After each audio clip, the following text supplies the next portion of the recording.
Been through the system, buddy. I know how I know it you works. have. I know you have. You're Jeff. not my friend. I'm not your friend. You're trying to fucking get me. Or you're No, trying I'm not trying to get all you. you're trying to get is some fucking stupid ass fucking confession. It's your boy Tyrell, aka Showtime, and welcome to the show, ladies and gentlemen. Today we got another reaction for y'all, man. But before we talk about the video that we're gonna react to today, if you're new to the channel, make sure you subscribe, join the show, join the family. Damn, man, join the show, join the family over here on Showtime Reacts. We do a lot of different things, man, from Karen videos, public freakout videos, customers versus employees, beyond scared straight. Do a lot of different things over here, man. I like to try to keep it entertaining and just have a whole bunch of good vibes going on over here.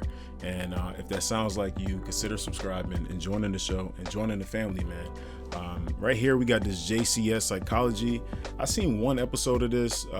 It was like, I think it's titled "What It's Like to Be Crazy" or "Pretending to Be Crazy" or something like that, and I found it really interesting. And I actually saw a clip of this channel first on Twitter. I seen something was kind of like trending on Twitter, so I kind of checked this channel out, and I've been kind of looking at some of the videos, but this is one that I kind of saved on watching because I wanted to react to it, because it's a very entertaining, informative type of show. So the one that I watched initially, like what this is about is, let's say someone commits like a crime or whatever the case may be. This is like the interrogation part of it. And I love watching like First 48. It's like one of my favorite shows that I've watched. So this is very similar to First 48 if you've ever seen it. They're pretty much interrogating them, and they're looking at the psychology of things like movement, a whole bunch of stuff, man. It's really informative and it's pretty entertaining. So I thought, why not react to a video on my channel so my family, my subscribers can maybe watch this and see if they like it as well. So without further ado, man, we got The Legend of Jeff. Now, like I said, I saved this one. This was one of the first ones I wanted to react to because it's kind of shorter. Like a lot of them are like 59 minutes long. This one's only 14 minutes. So The Legend of Jeff, I have no idea what Jeff has done. We're gonna react together, man. Genuine reaction. So let's get it.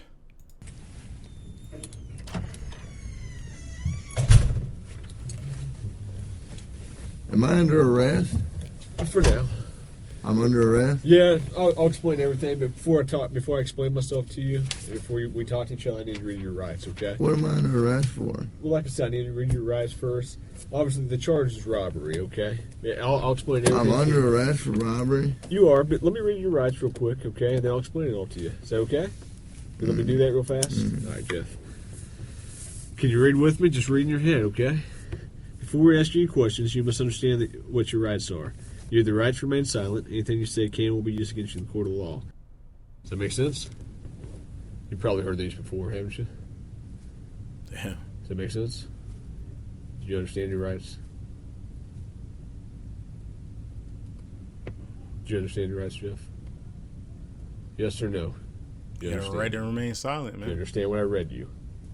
Did you comprehend what I read you?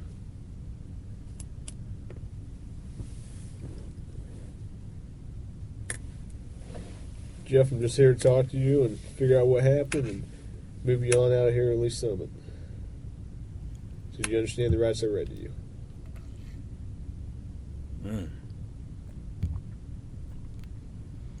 If you Ain't it got something quiet? that says you didn't do this robbery, this is your chance to talk to us. Hey, good cop. No, usually I'm the prick. You look like the prick. Oh shit. This is Jeff.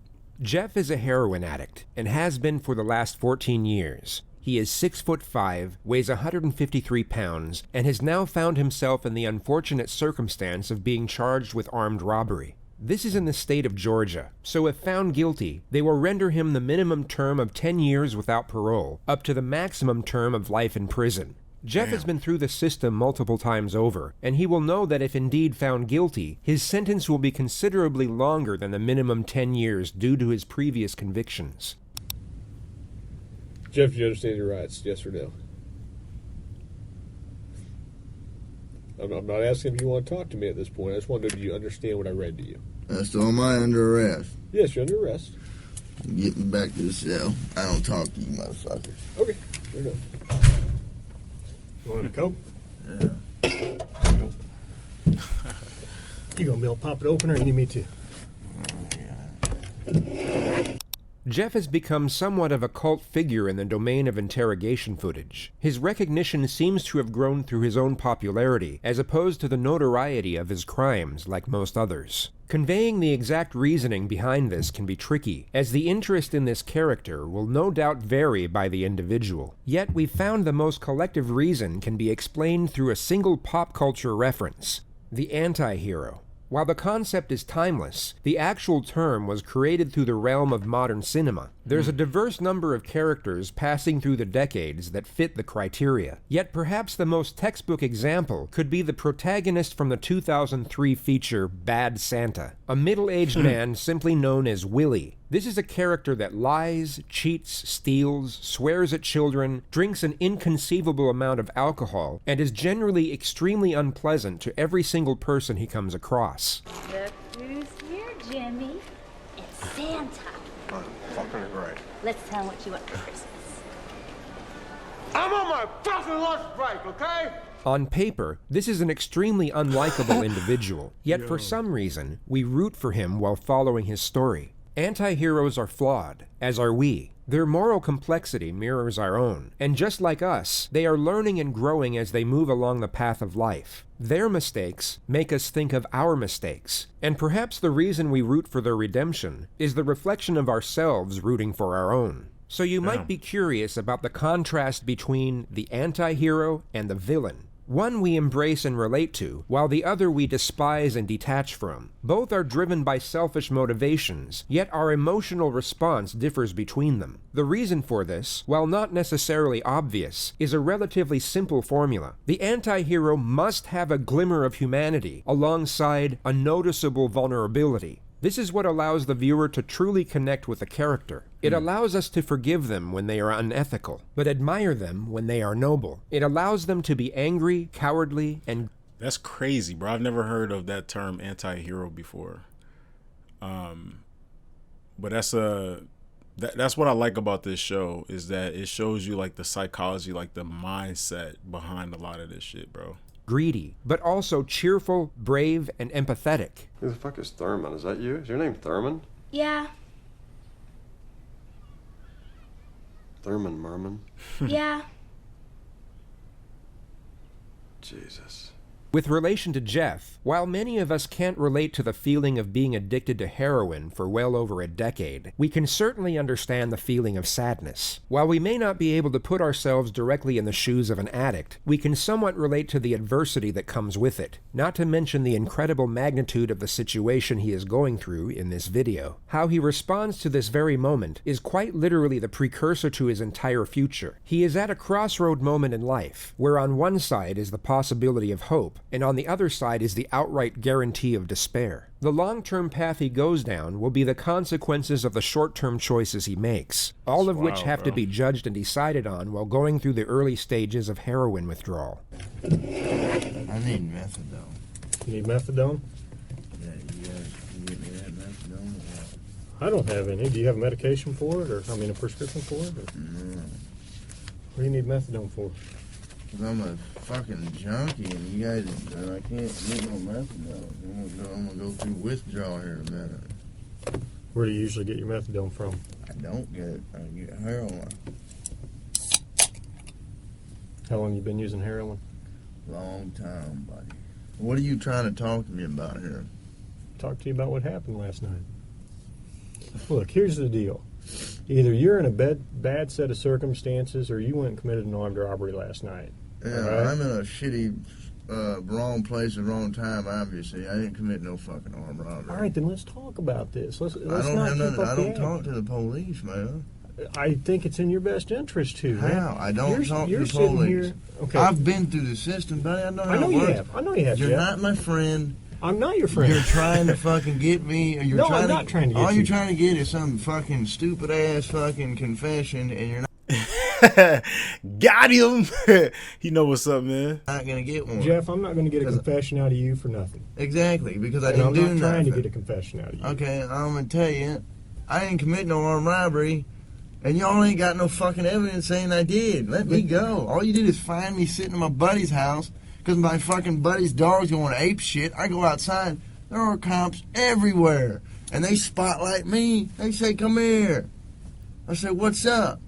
They search me. They ain't find nothing. What's up? Let me read this. No. Yes. Because I'm not going to sign it. You don't have to sign it. But let me read it for you. Okay? I'm not signing nothing. You don't have to sign it.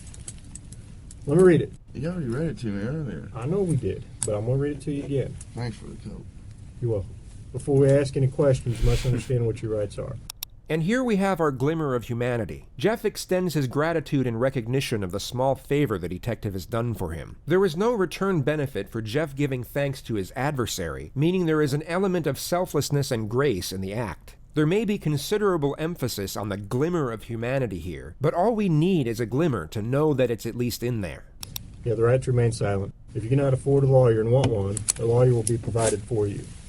If you decide to answer questions now without a lawyer present, you will still have the right. You also have the right to stop answering at any time until you talk to a lawyer. Do you understand the rights I've explained to you? No. Huh? Yeah. Okay. Tell me what happened last night. Plain and simple. Your side of the story. I'm not talking to you. I'm a lawyer. All right. This is what I don't understand. I know, but this is what I don't understand, Jeff. You were sitting there talking just like you were ready to sit here and tell me what happened last night, and then all of a sudden I read that to you, and you screw it, I ain't talking to you. I want a lawyer. I don't understand that. What changed just in the... Because I told you what... I already told you what happened. You didn't. How didn't I? You didn't tell me what happened last night. How didn't I just tell you what... But now you've handcuffed me, and I can't talk to you because you asked for an attorney. So, okay, that's fine. But I will tell you right now, you're still on a hold for a robbery. I know. I don't know why I need a fucking lawyer because obviously I didn't do nothing. And obviously you guys know. You know, like, let me just say this, bro. Because I know, like, normally I do, like, a lot of commentary on, like, if we're watching, like, Karen videos or public freakouts. But this right here, like, is so interesting to me, bro. Like, I really don't got nothing to say. I just want to watch and see what happens. So, like I said, I've been wanting to watch this joint for a long time because it's been in my feed. So, like, I'm completely focused on this joint. But I know y'all don't, you know, some people be commenting, oh, why you always pausing the video? You talking? I bet y'all loving this fucking video, huh? No, I didn't do nothing because I've been arrested for the same bullshit before, and you guys don't interview me this much. So, wham, bam, thank you for the coke. Put me back in the cell. Nigga said, wham, bam, thank you for the coke.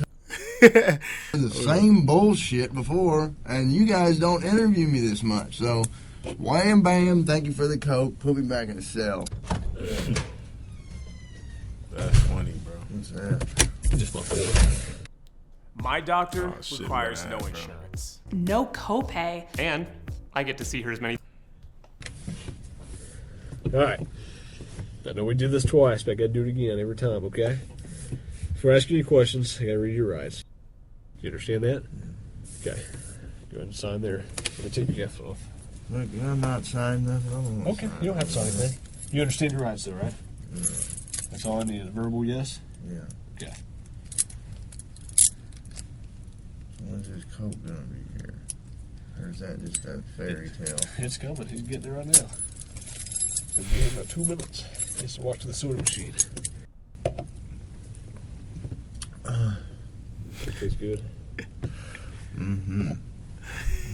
Yo, I feel like this dude is duping him just to get these cokes about them, bro. This is the second one. He said, wham, bam, thank you for the coke. Now he wham, bam, thank you for the coke again. You about to get their ass, bro.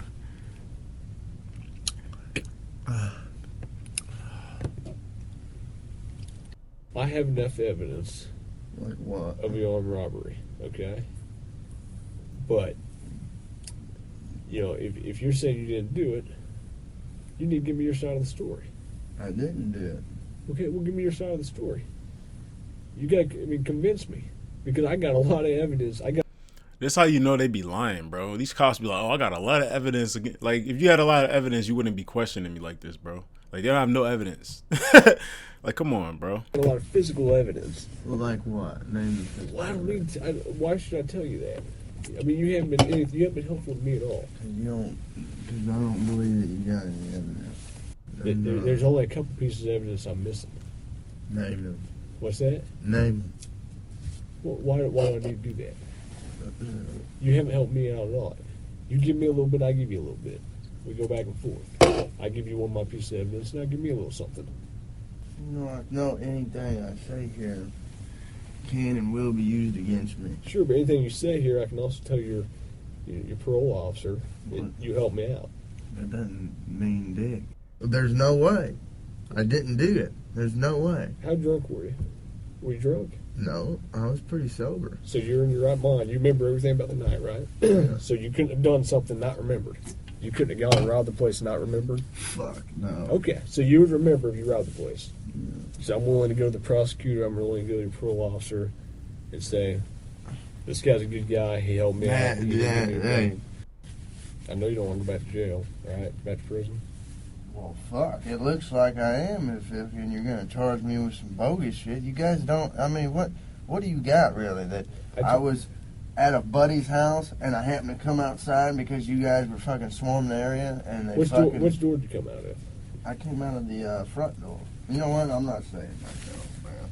I'm done, man. Fuck this. The only reason I came up here is to get a fucking Coke. You're not doing that. Oh, no. I can't finish it? You can finish it. Make it quick. Butterfinger, you promise. I didn't promise you that. He said, "How about that Butterfinger that you promised, bro?" I've seen these dudes on like First 48 because they want to look. This is the game, bro. If you haven't seen First 48, it's like this homicide detective unit, depending on where it is in the location or whatever. And like if they got somebody like a witness or a suspect or something like that, they bring them in for questioning, and then they'll try to butter them up, be like, "Oh, you know, you want something to eat, like you want something to drink, whatever," because they feel like, damn, if they feed me, you gonna feel comfortable enough to tell them like the truth or give them. I've seen dudes eat KFC and just snitch on everybody, bro. Like it's real. It's real, bro. I got things to do. Butterfinger. You talk about a Butterfinger. I said we'd see what happens. All right. Like I said, you haven't helped me out at all. Why should I help you out? I got you. How about that Butterfinger you promised?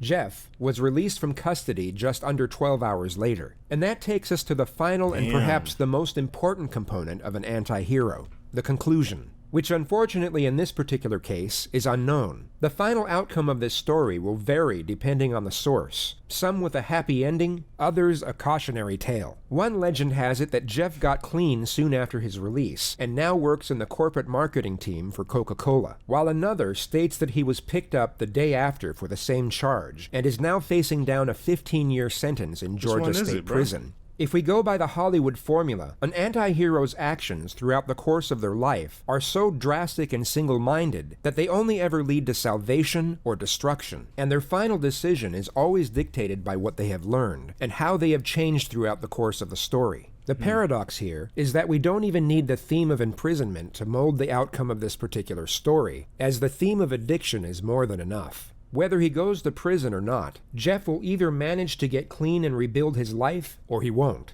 He is headed for salvation or destruction no matter what. And that single concept can perhaps define Jeff as an anti-hero. His outcome is a mystery, but either way it goes, it most certainly conforms to the anti-hero's ending. Wow. Yo, that was good, man. Y'all let me know what y'all think down in the comments of The Legend of Jeff. He got away, I think, because they didn't have any evidence like they claimed they had. He did everything he was supposed to do to get out of that crime. If he did do it, I don't know if he did it or not, bro. You know, like just by watching that, you can't be like, oh yeah, he definitely did it, or yeah, he definitely didn't do it. You don't really know, man. But let me know what you guys think down in the comments below. If you're new to the channel, make sure you subscribe, join the show, join the family. Click that bell so you can get a notification anytime we post so you don't miss out. You feel me? And until next time, I'm out of here, man. Peace.